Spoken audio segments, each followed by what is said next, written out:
was loud. Oh, almost too close there. Good evening. I'm going to call to order the meeting of the Building and Finance Subcommittee remote meeting. I apologize. We are starting 10 minutes late. Today is Wednesday, November 16th, 2022. The time is 5 o'clock p.m. and we are meeting here in person at the Gloucester High School Library located at 32 Leslie O. Johnson Road in Gloucester, Mass.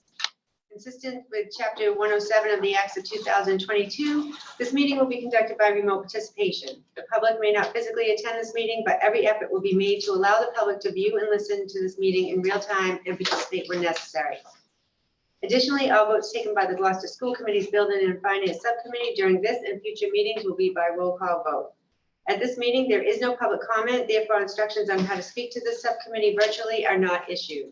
If you'd like to address the Gloucester School Committee, please comment at our next regularly scheduled full school committee meeting. We'll start off with introductions, and I'll start with this side of the table. Thank you. My name is Gary Frisch. I'm the Chief Financial Officer. Ben Lummis, the superintendent of schools here in Gloucester. Melissa Prince, member to the CNF meetings. Kathy Clancy, member, school committee member. Bill Melvin, school committee member. Grant Harris, IT Director. Maria Puglisi, recording secretary. Thank you. We will start off with the Chief Financial Officer's report. Gary, would you like to take over? Thank you, Madam Chair. I'm going to defer to the superintendent to start us off with the some information about grants related to electric buses. Maria, are you showing the presentation or should I? I can. Yeah, good. As long as you have the Google version. I do. Great, that's the most recent one. Great. Thank you. Hi, everybody. Hi. So tonight we're going to talk a little about buses and transportation. That's why Cameron Locke, our transportation manager, is on the line here. There's been a lot of interest in electric buses being added to our fleet. And as you'll see tonight, once we slide.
Sorry, I don't want to interrupt, but I lost audio when Maria started screen sharing.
All right, if we're looking at me expectantly, I lost audio when Maria started screen sharing.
So we still have those in place.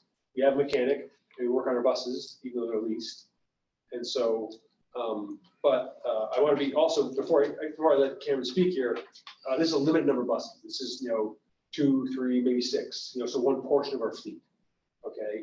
And one of the reasons to do that is because so far, one of the most like the opportunities is, in terms of getting EV buses, is to trade in existing ones. They want to get diesel buses off the roads. And so those districts who have purchased ones, we may better qualify.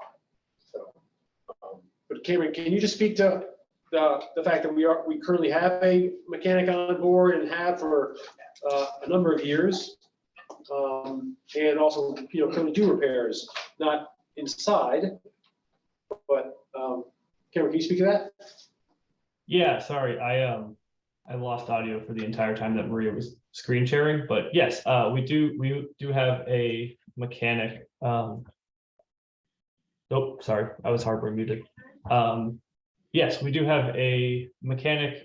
He does currently do brake jobs. He manages a lot of the fuel levels in the vehicles, can track down engine codes, faults, things like that, those sort of maintenance things. On electric buses, there's going to be a little bit less of that. There's going to be fewer moving parts, fewer things that need to be lubricated. The engine's a sort of a simpler and demon to contend with. And if it breaks, it's probably going to be such a big deal that no mechanic would have been able to fix it. You're pretty much just going to have to send it back to the dealership because you're dealing with incredibly high voltages for one. And just sorry, Kim, you probably didn't hear, but the question that Melissa had was primarily on if we purchase buses, her concern about, because we've had them in before, and the costs associated to repair, ongoing upkeep, how is that different from when we're leasing buses? Sure. Yeah. Yeah, so that goes to I suppose the lower in general cost to maintain electric buses. Like I said, there are fewer moving parts, and No, they're sorry, just Cameron, I don't think you understand my question. It's if we talk about the short term here, where we're choosing or going forward with purchasing some diesel buses. Okay, so before we even get to electric vehicles, put those aside for a second. Oh, sure.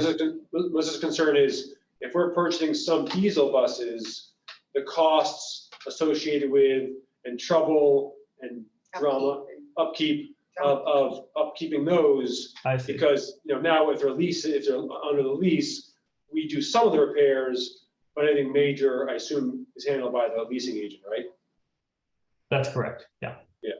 So to help us understand just any concerns you have around or things we need to be aware of if we purchase some buses, some low mileage buses, in terms of upkeep, maintenance, hassle, because now we own them. Sure. We have these low mileage buses that we're thinking about purchasing. Those are 20,000 miles and under. We have buses in the fleet that are between 45 and 50,000 miles.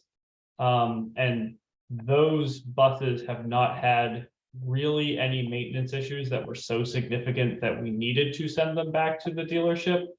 The only thing I can think of since I've been here is we had a radiator blow on, honestly, one of the lower mileage buses. It was just sort of one of those unlucky things. And that would be covered under an extended warranty, even if we bought the bus. I mean, it's a lot of these sort of powertrain things are 100,000 miles anyway. And I don't know that at our current use rate, we're going to hit 100,000 miles or 10 years, they sort of go either way. And all of that stuff is still warranted, even if you're not leasing the vehicle. As far as in the medium term, there are going to be some age things more so than mileage things. Obviously, we live in a seaside community. There's a lot of salty air. So there are bits that are going to try to fall off. The exhaust systems being a big one. Those are currently warranted, although they wouldn't have been under a lease anyway. So that's something that is unlikely to have come up on a 3-year lease. But once we have them for 5, 7, 8, 9 years, that's something that could come up. But I think ultimately, because the plan is to trade these buses in towards electric buses at some point in that medium term, hopefully we get rid of them before that comes up. And like Ben mentioned, the current EPA grant program does look for buses to turn in, but that is pretty consistent across the board. There's a Massachusetts sort of getting diesel vehicles off the road program that looks for vehicles to turn in, and then there's a Massachusetts MOR-EV program, and that also looks for you to have vehicles to turn in. So from what I've seen out there so far, there really aren't programs that just buy you a bus straight up, because I think a lot of what these programs want to do, what they're looking for, is they want to be able to say we took X number of diesels off the road. They don't want to just say, hey, we bought some buses for school districts. I mean, that would be nice. I would love for them to just buy buses for school districts, but the actual deliverable that they're looking for is taking diesel off the road. And you can't do that if it ain't there. So Cam, do we own any buses now? No, No, so we're just leasing. correct. And the mechanic that we have is a full-time mechanic or part-time mechanic? He is part-time. He is willing to do full-time if we need him to. And so he does We used to maintenance? have a full-time mechanic. We did, yeah. But then when Adam Mayo was here, we went down to part-time. Well, that's because the city took our full-time mechanic and we just paid someone new at part-time. That's another story. So, and I'm just trying to figure out this lease versus own right now, not even the electric, because that could get me going for hours and we're not doing that tonight. So we have a mechanic part-time and we do not own any buses right now. And am I hearing correctly that the part-time mechanic does maintenance work, not the leasing company? We have some sort of agreement with them that we change oil, do maintenance work instead of the Right. company that we lease from? Right, most Is of that how it works? yes, the sort of consumables are on us. Any major issues fall back to the leasing company. Wear and tear, Right, so. Right. brakes and So tires. we're leasing a bus right now and a bus stopped working tomorrow for some reason. Our mechanic will look at it, but does the leasing company give us another bus to use while that bus is No. out of use? Or do we have to scramble and try to figure that out? But maybe we have an extra bus on We our have fleet. spares. We have We have, spares. yeah, we have spare How buses. many So like, spares? How we many currently, spares? we have 2 buses designated for athletic trips, which are also used as spares. We have 3 designated spare buses, and then we have a training bus. That we Which lease. can also be used, and those are all leased, correct? Okay, so right now, we don't own anything and we have the protection of the lease company to help us out if we need them to. But at the same time, I'm hearing that our mechanic is doing some work on it, so we don't have to pay for that part of the leasing agreement. In some ways, it's similar to leasing a building, and the landlord, does, the roof from your main Right. production, We we do cleaning, Yeah, yeah. Okay, all right, that's helpful to know. Thank you. Yeah, can I just add something? That I agree totally with what Cameron said. I just want to add that whether we own a bus or lease a bus, we're going to have extended warranty. Mhm. And we're still going to, whether either option, we're still going to need to replace brakes and tires and do the oil change. So really the decision between finance and leasing, owning or leasing, is just a financial situation. It's not a operations, because the operations is the same. And Cam, one more question. Our mechanic does all the work outside on the buses, the work that needs to be done? No, so we rent a bay on Pond Road. Okay. And so bigger stuff, and like, you can't just dump oil out of a bus in the parking lot of the O'Malley Middle School. We would get in a lot of trouble for that. Right. Stuff like That's that. why I'm wondering how this all works. Yeah. Right, he'll do some there when possible, but we have a bay at CADA. This is why, Adam, I'm sure Cameron would support this too, was, pressing upon us that we needed to find large piece of land and build large bus barn there. But I haven't put that in front of the school committee yet. Although Cameron's pressuring me to. We are talking to Ben. And Cameron, keep talking to me. And Cameron does look at property on occasion, look at property on occasion. But And to be clear, and I've never seen this, the cost of renting that bay comes out of the school budget? Yes. I think I remember talking about it a long time ago. $1,700 a month. So we're paying 17 a month to rent a bay. And then we have the part-time mechanic. Should be able to work. Yeah, I don't go to every single. But, and let me just say that, to, I guess, re-emphasize what Ben said, we used to have a full-time mechanic. Mhm. He passed away, regrettably. And then we had trouble trying to find a full-time. And we found a retired mechanic from Beverly who had tons of experience and he wanted to work part-time. And that seemed to meet our needs. But lately, he's indicated that when we had different discussions on different ideas, he said he was willing to expand his hours If needed, right? if needed. Yeah, okay. But it's still part-time at this stage. So the purpose of this conversation, oh, sorry, Bill, did you have a question? No, go, I'll wait. I'm just trying to figure out where we're going with this. So the purpose tonight is you're informing us and you're writing to the mayor? No, just letting you guys know I we're thought not I on the saw specific that. part, Okay. but no, and because you know, obviously in any transportation bid, you gotta work with the city, you know, in terms of the funding for that, whether it's operating budget or for purchasing, financing. And so in those conversations with them, we've come, you know, this is how the developments I'm sharing tonight about working with the city. It's really helpful actually to work with the sustainability department and the planning department because they're looking at citywide opportunities. And so, and it's also helpful because I mean, well, listen, Cameron knows a ton about this and is doing a great job learning about it. Having a partner, in this case, Gemma, work with him and work with us and also Greg Cavatory. And so just, it's helpful, really helpful. Because it's hard for us to keep track of all these things. Yeah, we're leveraging the talents of the city. Yeah. And then the other piece of so that's the new piece. The other piece is just putting in front of you so you're aware of what we're going out to bid for. And I'll hand it off to Gary for that. Okay. Wait, Bill, Oh, did you have a yeah, question? Yeah, I Sorry. just wanted to refer, I sat in on the breakout session on electric vehicles at the conference Oh, great. and ended up meeting with Jason Raposa from Highland Bus, I believe it is.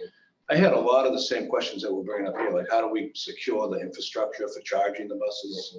What if electricity rates go up, you know, it's gonna cost us. I feel like it goes out, like in Florida, nobody could leave. Right, and and the other thing about the breakout session was, I'm a little bit surprised to hear that we don't qualify, and certainly don't question it, it makes sense, but there was a gentleman from the EPA there. There was a gentleman from, a couple of women from various organizations that help find the funding for electric vehicles, and or electric buses, and so I'm a little bit surprised we don't really qualify for, you know, there's few programs that we qualify for. Yeah, if I could add to the, Cameron, you can speak to that. Yeah, so it's not so much about qualify. We qualify for the EPA funding. We're welcome to apply. It's just that we're not prioritized. So there are certain districts that are labeled as prioritized because of either because they're very rural, very remote, sort of high mileage, or because of this environmental justice impact that the EPA is trying to have.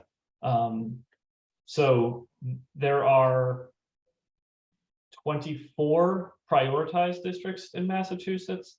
5 of them got buses in this most recent wave of funding. 12 of them are still on the wait list. With that many of them sort of ahead of us in line, and basically only prioritized districts received money in this $913 million that went out. Only 3 districts that weren't prioritized got anything. And that's for other reasons I can sort of get into if you're curious, because I love to talk about it. So it's not that we don't qualify, we're just not competitive in that EPA funding process. Thank you for that, Cameron. He also mentioned, the guy from the EPA also mentioned that there's another round of funding coming up mid-summer, I believe it is. And that would be worth maybe another look. Yeah. I left the conversation after the breakout session and my discussion with Mr. Raposa more concerned from a technology standpoint, like the amount of miles you get off one of these buses is not that much. take away the fact that the battery, the battery also heats the bus, which limits the amount of miles you can get out of the bus. And I was kind of like, well, how about an auxiliary heating system? Yeah, that happens to be diesel, so you ended up putting diesel into it anyway, but How do we make the batteries? Right. we don't, Well, yeah, how do we make batteries? we don't get involved in that. We don't make batteries. Point being that, it's obviously the wave of the future, I think, but I think it's gonna, for us to get involved in it, it's certainly gonna be piecemeal, kind of learn as we go type of Yeah. thing. It's not gonna be, let's just jump into this. Exactly. And when we say, so appreciate this, when we say path towards a pilot is 2 or 3 buses. Yeah. Right, and so we're expecting within 2 or 3 years, we'll be having 2 or 3 buses. Yeah. Because, I mean, like you said, there's so many questions on this, so I just want folks to know that we're aware of some of the questions, we need to learn about other questions that, I haven't thought of yet, although probably Cameron has, thankfully. But there's a lot of question marks here, and so don't want you folks to feel that we think it's a slam dunk. Don't want the public to feel like, as we're not doing anything, because we're trying to move forward on this, but it certainly isn't something we can. And my understanding, Beverly has a small fleet of electric buses Yeah, already. and they've been on that path for quite some time. Yeah. So that's a template, Mhm. Yeah, and that really, with Beverly, my understanding is that started with, a very, citywide effort. Yeah. On sustainability, which is us just getting to, being states right now, so. Sorry to extend the conversation. No, that's a good question. Go back to the slideshow, please, Maria, and then Gary will. Sure. Be happy Just to. the status of the bid process here.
before me?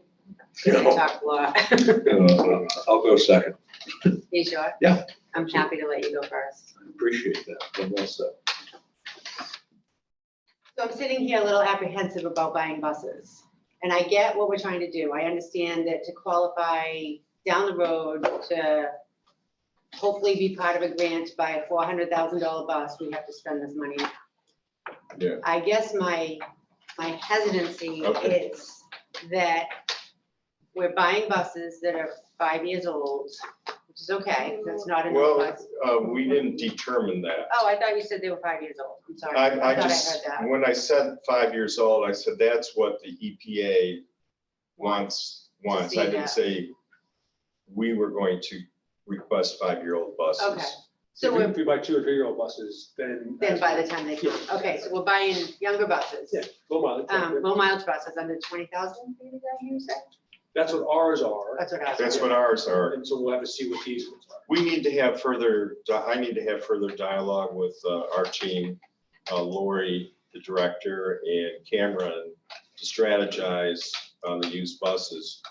Originally, the idea was to purchase 6 of the lease buses that we currently lease. So our own. So we know the, Yeah. we know the bus, yeah. But those, we just learned the other day, were pre-sold to other districts. Other districts are apparently looking to do the same thing we are. Okay. So if we move forward with that for the next 3 years or so, for the lease agreement, we're gonna do a 3-year agreement, we will own a few buses. We have the mechanic. But I guess my hesitancy is, Sure. and it's just not to say anything other than to get this out, is we don't know enough that we're gonna go to electric.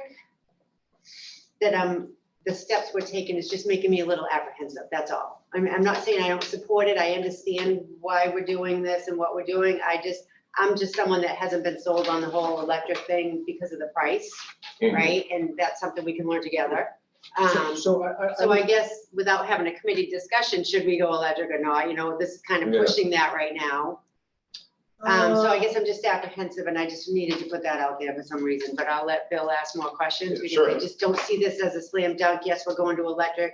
The city's gonna give us money so we can buy these expensive buses down the road and pay for the charging stations, and we're gonna build a bus barn, and we're gonna have all the electricity in the world, blah, blah, blah. Well, these are the things that are going through my head that we haven't So resolved. I want to alleviate you some of those concerns, because first thing, one concern you said was, that this is a done deal, we're heading to no. This is a path towards pilot, Okay, okay?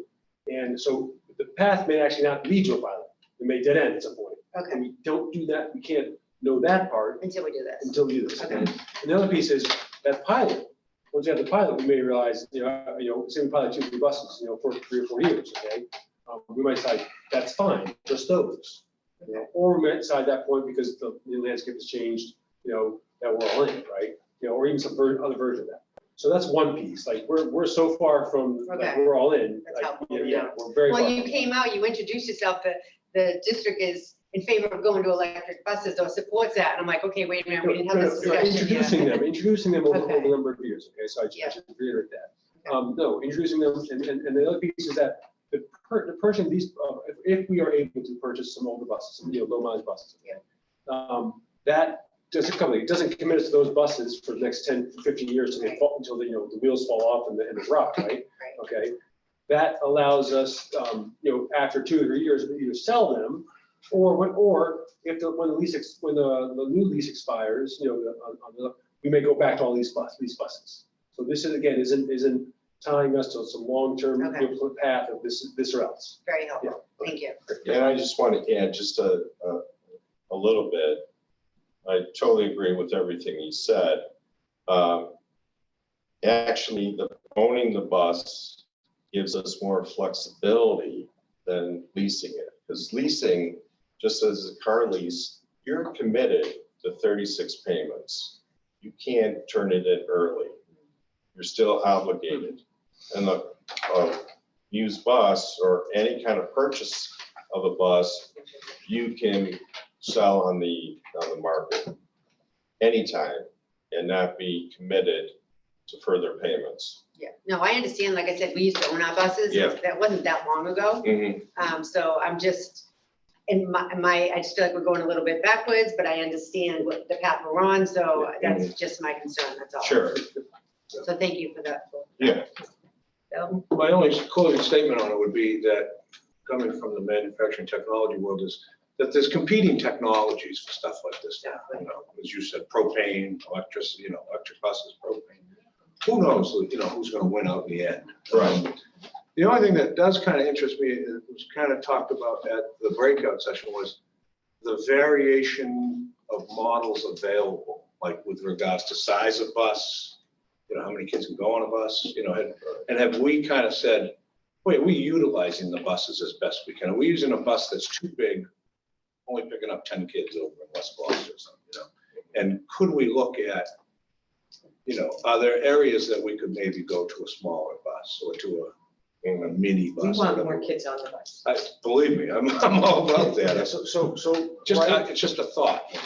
Yeah. Right, we with Lori Francis today, and, we continue to have challenges with bus drivers. I mean, not with the drivers themselves. Yeah. The number of bus drivers we have. We have 3 being trained, we're in training right now, best case scenario, they're, on the road by January, best case scenario, likely won't happen, okay? But because we're short drivers, our drivers are, facing buses that are full, more full than ever.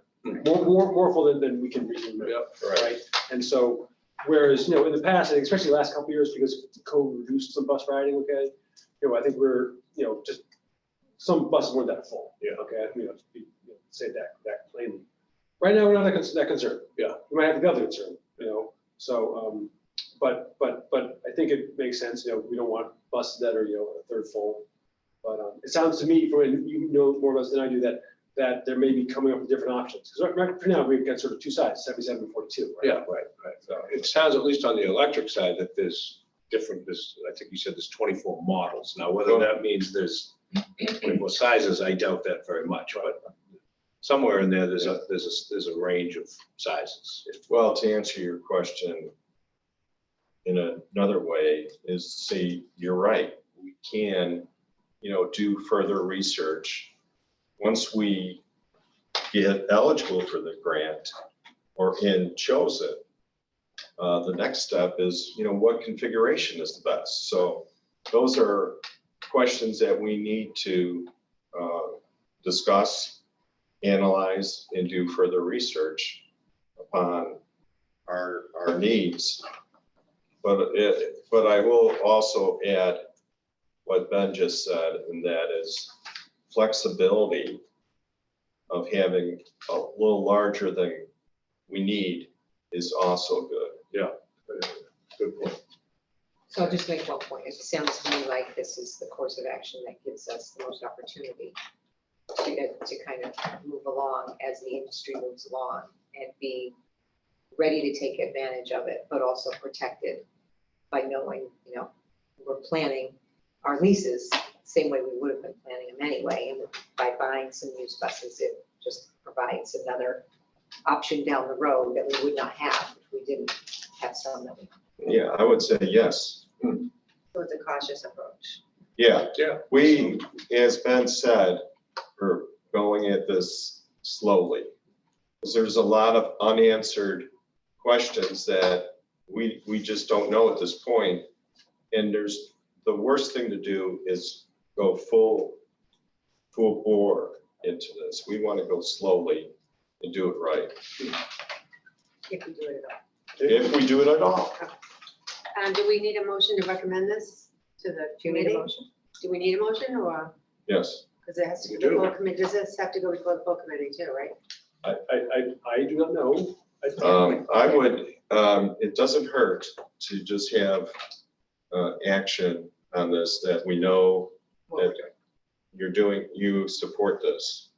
And so. But the vote would be to recommend to the full committee, so we'll have this discussion again at our Yes. next meeting. That's why I'm asking. Oh, Just- okay, well, just I'll put it out defer there. to the Well, not superintendent. this whole discussion.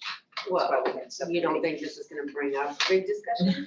So that's why I'm asking, do you just need like a nod to We need a nod. approach the city? We need to know. and it's not necessarily action. That Okay. way you can come back and when this does get before the full committee, we have more information. Yeah, because I think this full committee would bring the whole package of the lease and the purchase. Yeah. And we haven't, You're not there we gotta go back out to bid though. Yeah, We come back to the full. that makes more sense. Yeah. So along with what Kathy said, it seems like I said, we're on a cautious approach and I would support the conversation to continue. Yeah. I agree. Agreed. Awesome. Thank you for your help. Thank you very, Next order of business is grant funding technology. Or As in grant is funding. Is this grant I'm not personally funding or paying grant for funding? that's a beautiful fund. Meeting over there. Yes. But Grant, before you, if we can get the presentation up there, please, Maria. Thank you, Cameron, for being here. Thank you, Oh, Cameron. Thank you, Cameron. Cameron, thank you very much. Yeah, Awesome. thank you all for having me. Always love to talk about this stuff. It's true indeed. He loves it.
Thank you. Maria, roll call vote? Yes, Clancy, Yes?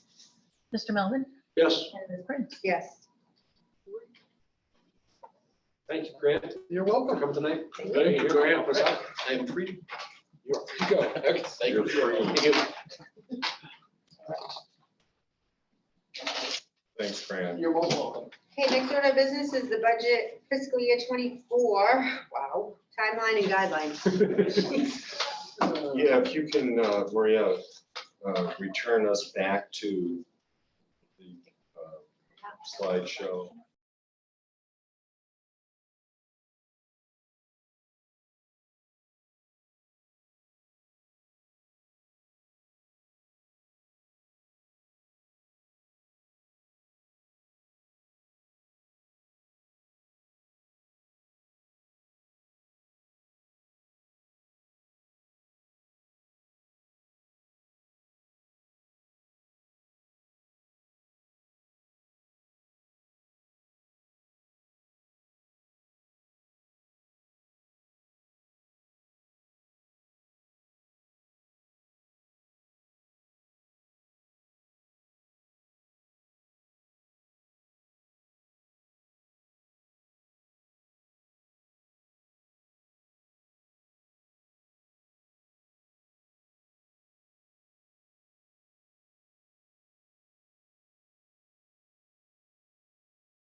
eligible. So I think you said $50,000 and above that is, so special education costs for a student is above $50,000. Those funds are eligible for reimbursement, whether it's in district or out of district. So typically people think of circuit breakers out of district, but it's often, and so we're doing a better job of this is if we track our expenses for individual students, they may be interest students because of the level of services that they actually reach the circuit breaker threshold. So Katie Provo sort of brought that to our attention, and I started working on that last year. So that also, I don't know to what extent we'll see benefit from that, but it's an area we may. Yeah, that's a very good point. Yeah. Interesting. So any further questions, or if not, we can move on. Should we wait to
Nice to see you. Thank you. And it's good to Finally, be seen. we are in discussion for youth group building use fees. Just get a quick update on just, because obviously this committee worked on significant changes to our policy procedures. Just to report back to you that the new procedures are in place, new documentation. We're having groups sort of sign off on that they've read, the major policy pieces, everything from liability to availability to supervision, safety, and activities. So they sign off on that. And they also then fill out the application for use, where they give us details of how they're going to be using it. So it's a little more, it's a more extensive process, procedures and policy, and therefore the sort of the applications are more involved too. But we want to make sure that they sign off, that they've read and understood and committed to some of the more significant procedures and policies that are in place. Great.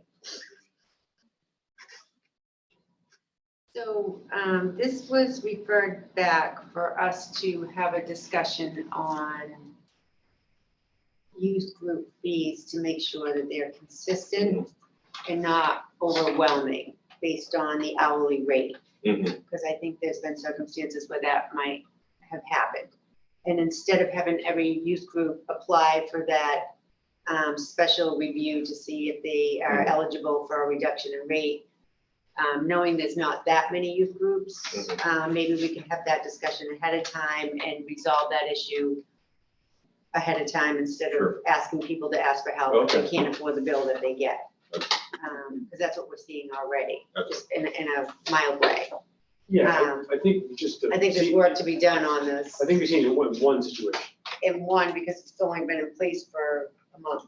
Well, right, but we've had a lot of applications for building use. Okay. Okay, people are looking and understanding new fees, but there's one specific situation, and that, if I understand that it's a situation where there's, this one group, athletic group, use their facilities so much. Right. That's, why it gets under a significant cost. Exactly. And that's the question. The only correction I would make to that is it's really two. They're Okay. separate Okay. organizations. Okay. So there's The two boys and the groups girls. that are, Two separate. Oh, right. and a majority of the students are Gloucester Yeah. students. I'm Quick understanding. rundown on the numbers. Girls program this year, I think, has 52 girls, 51 of them go to the Boston Public Schools. Boys program has over 60 kids, 60 boys, I think 59, almost all of them go to the Gloucester Public Schools. So you're looking at about 110 kids from the Gloucester Public Schools using either West Parish or O'Malley during the week from 6 p.m. to 9 p.m. Monday through Thursday. Right. And because of that frequent use, that's why, with any fee, but with any fees, that much use, it's gonna add up. Right.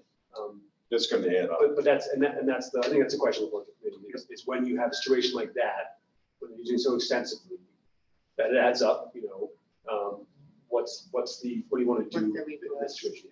So, I know I had a couple of thoughts in my head, either like a flat fee or a cap or something, which we did years ago with our athletic fees, and I think still do. Correct? Do we still have caps on our athletic fees? So we have family cap. Yeah, family Okay, cap. yeah.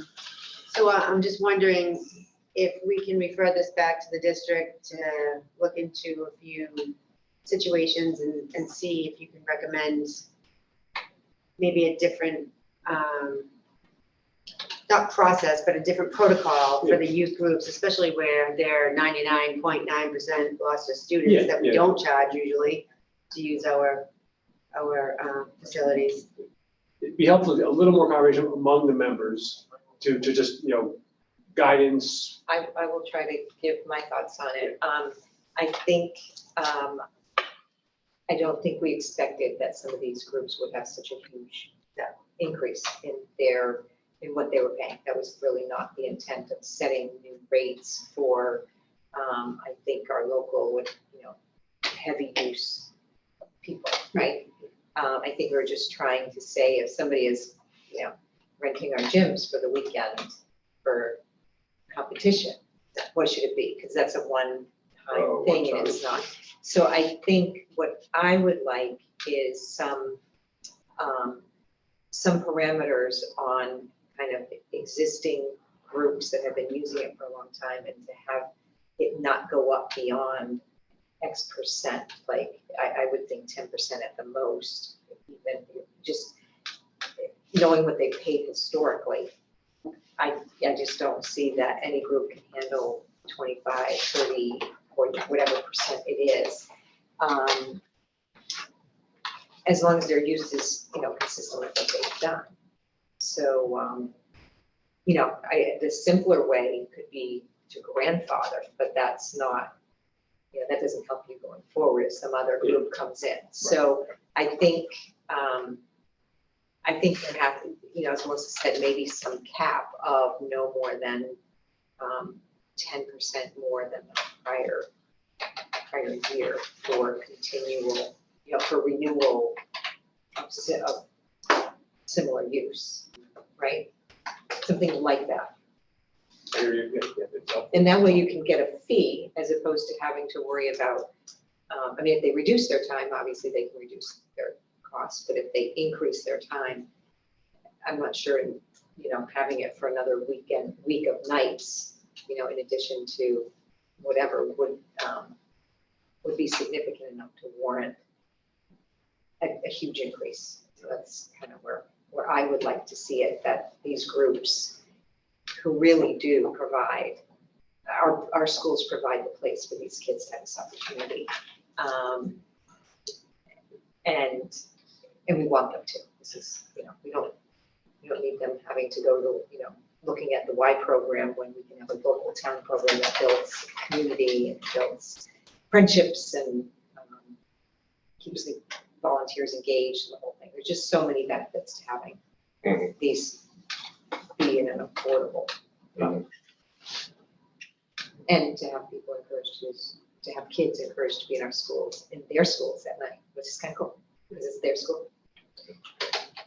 Bill? Yeah, a couple of quick comments. One is what people, first of all, before I even say anything, I want to say that I've resigned all fiduciary responsibilities to the girls program, so I'm no longer involved on a financial level with them. And as far as running it, I've given up leadership of running the girls side of this program. So one of the things that people forget is that these youth programs, the basketball, especially basketball, football, you think of Cape Ann youth hockey, they're really feeder programs to the high school. We talk about middle school teams, but like the middle school basketball program might be 10 games, and it goes from December through the end of, mid-February. So, well, these programs start we've already started, and we'll go right through March into early April. Starting in the 4th grade, we have a 4th grade girls and boys teams this year for kids from all over Gloucester that will play other towns in our gymnasiums on the weekend. So that's the one thing. It's the feeder program for the high school. No question about it. Second thing about it is that we charge the parents. It's not a free program for the parents, unless you're a hardship case where you come to us and say, hey, I just can't afford the $300 plus the uniform. So we have that. The programs themselves, at least on the girls' side, when O'Malley used to have bleachers in it, used to have nice wooden bleachers in it. They took those out for some reason. Gary, correct me if I'm wrong on this. I believe that the girls' program actually purchased the bleachers and the wall pads, because they used to be like, over at O'Malley, there's like stuff sticking out of the walls over there. And so we purchased these pads we didn't have kids getting impaled over there, but we also pay for insurance. We have to pay for referees. There's generally $500 a team per league fee. So that's about, if you have 5 teams, that's $2,500. So there are expenses that go into even running a program. Sure. The only other thing that I would say is that, and the other thing I want to add is that the games themselves, the Monday through Thursday is just for practice. I practice twice a week with my 8th grade girls team. I practice on Monday nights from 8 to 9, Thursday nights 8 to 9. That's a difficult spot. It's kind of late. It's getting later graders. That's all we have available. It's not like I'm choosing 8 to 9. There's no other gyms available. O'Malley's booked up with the boys. The boys are calling me all the time. Hey, you got any time over at West Parish? There's just not that gym. when we open the new gym next year, it's really gonna help programs. like Sure. this. So something to keep in mind. Games are another thing. The girls play on Saturdays. We were scheduled to play at the Y, but the Y's got, so we had our games at the Y last year, worked out nice.